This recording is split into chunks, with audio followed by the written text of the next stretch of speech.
Lisa Mariana kena mental, berseteru dengan Ridwan Kamil, tahan tangis dihujat, ketakutan. Selebgram Lisa Mariana menahan tangis, mengaku lelah dihujat usai berseteru dengan Ridwan Kamil.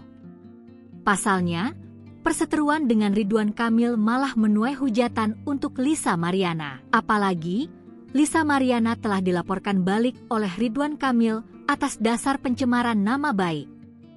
Perseteruan antara Lisa Mariana dan Ridwan Kamil kini sudah melebar ke ranah hukum.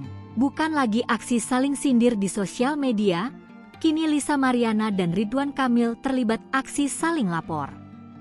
Untuk diketahui, Ridwan Kamil telah melaporkan Lisa Mariana atas dugaan pencemaran nama baik di Bareskrim Polri. Sementara Lisa Mariana melayangkan gugatan dugaan perbuatan melawan hukum terhadap Ridwan Kamil di Pengadilan Negeri PN Bandung.